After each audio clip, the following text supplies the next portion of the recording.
If you spend the rest of your life afraid, then later your fear will cause many serious problems to develop.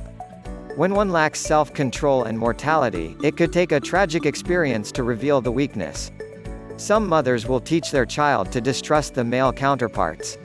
Today, many women have become independent that they do not need a husband to depend on in the event the separation. In fact, some women will enter a marriage, using it as an escape clause in the event the relationship fails.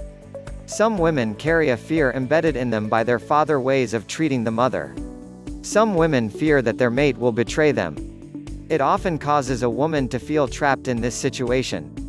At one time, women pulled their strengths together to gain power of men.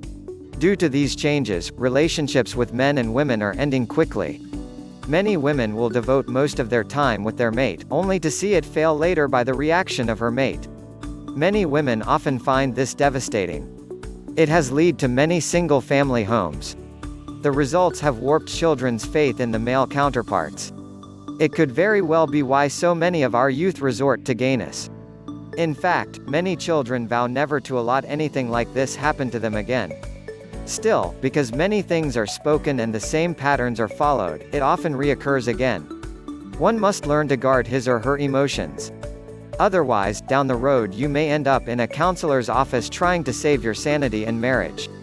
Women, despite that she is dying inside, will continue to console her partner, sharing love with him.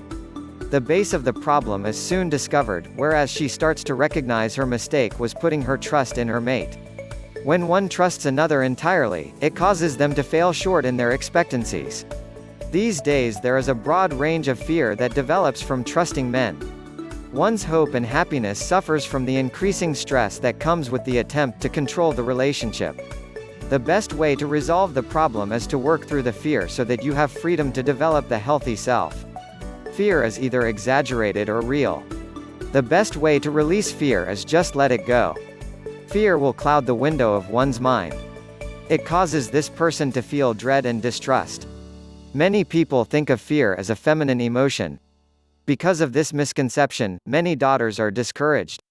Some parents have punished their children, however, for expressing fear. For this reason, women for years continue to live in their fear. Emotions start to affect one's life.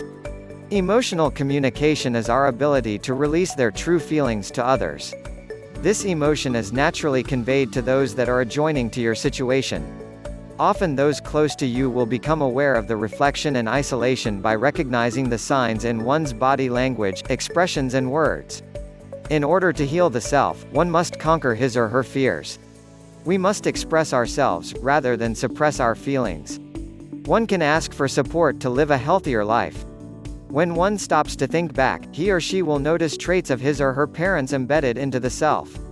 When an entity judges his or her parents, that entity's understanding becomes distorted, and the fear sets in to repeating their failures and surplus. One must begin to deal with their fear to establish positive habits and responses. We all have our level of tolerance to fear. It depends on how well one learns to cope with stress when things do not go their way. It also depends when one is faced with unbearable situations that they must confront rather than suppress their feelings and avoid the problem.